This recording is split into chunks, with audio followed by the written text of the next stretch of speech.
Assalamualaikum warahmatullahi wabarakatuh. Waalaikumsalam warahmatullahi wabarakatuh. Kali ini saya akan mempresentasikan materi tentang konstitusi dari mata kuliah pendidikan kewarganegaraan. Perkenalkan, nama saya Heru Santoso, teman saya Melisa Suci, dan Dina Pekumwati. Konstitusi.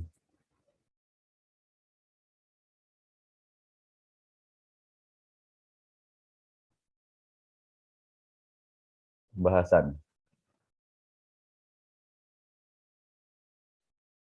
Pengertian, tujuan, fungsi, urgensi, sifat, dan latar belakang. Sifat konstitusi.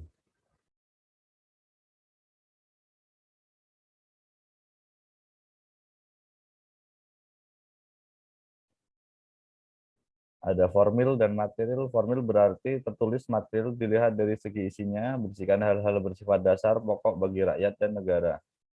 Fleksibel dan rigid. Kalau rigid berarti kaku, sulit untuk mengadakan perubahan. Diumumkan dan diubah sama dengan undang-undang. Tertulis dan tidak tertulis.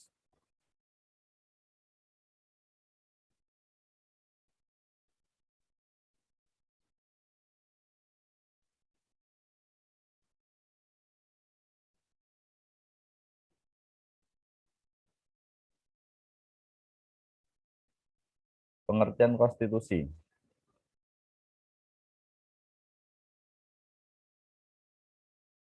Konstitusi merupakan dasar dari tatanan hukum sebuah negara yang di dalamnya terdapat perlindungan hak asasi manusia dan mengatur tentang distribusi kekuasaan.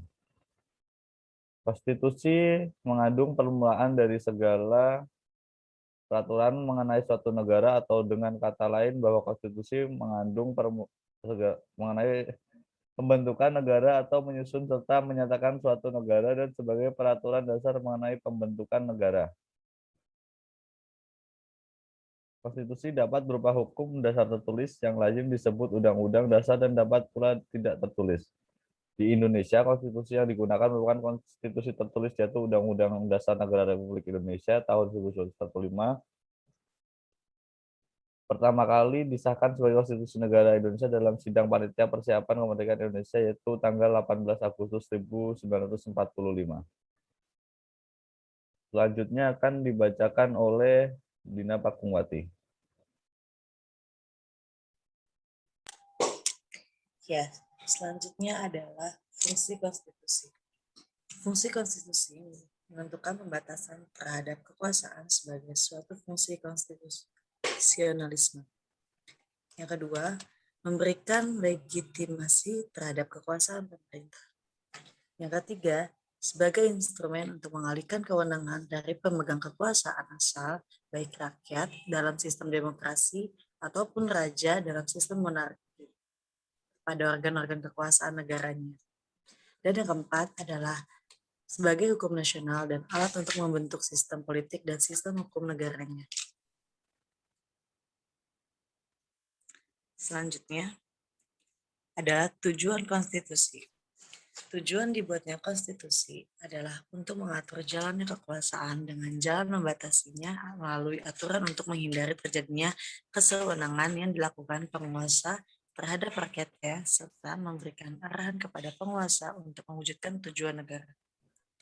Jadi, pada hakikatnya, Konstitusi Indonesia bertujuan sebagai alat untuk mencapai tujuan negara dengan berdasarkan kepada nilai-nilai Pancasila sebagai dasar negaranya. Selanjutnya akan dilanjutkan oleh Melisa Suci. Urgensi konstitusi. Urgensi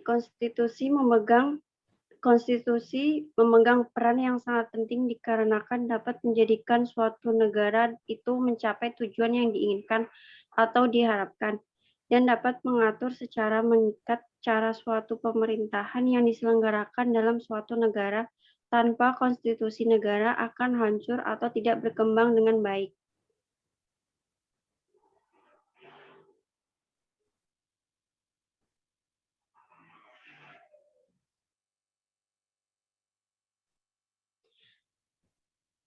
Selanjutnya,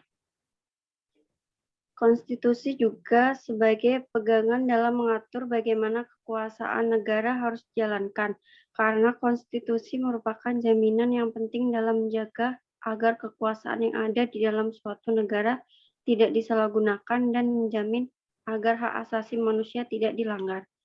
Konstitusi harus ditaati, dijalankan baik oleh pemegang kekuasaan maupun masyarakat. Konstitusi memiliki arti penting bagi negara karena kedudukannya dalam mengatur kekuasaan, membatasi kekuasaan, menjadi barometer dalam kehidupan berbangsa dan bernegara, serta memberikan arahan dan pedoman bagi generasi penerus bangsa dalam menjalankan suatu negara.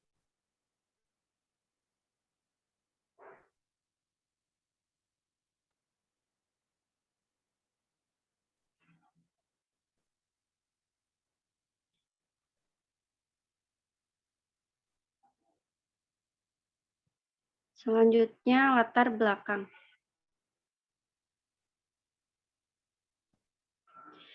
Terbentuknya Konstitusi Undang-Undang 1945 bermula dari janji Jepang untuk memberikan kemerdekaan bagi bangsa Indonesia.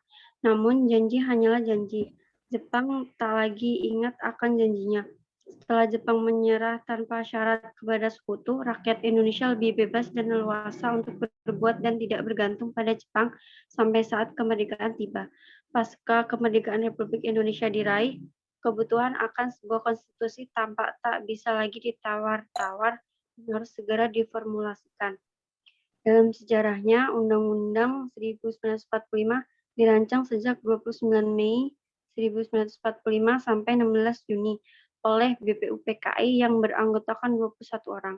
Badan ini kemudian menetapkan tim khusus yang bertugas menyusun konstitusi bagi Indonesia Merdeka, yang kemudian dikenal dengan nama Undang-Undang 1945, sehingga lengkaplah Indonesia menjadi sebuah negara yang berdaulat tatkala Undang-Undang 1945 berhasil diresmikan.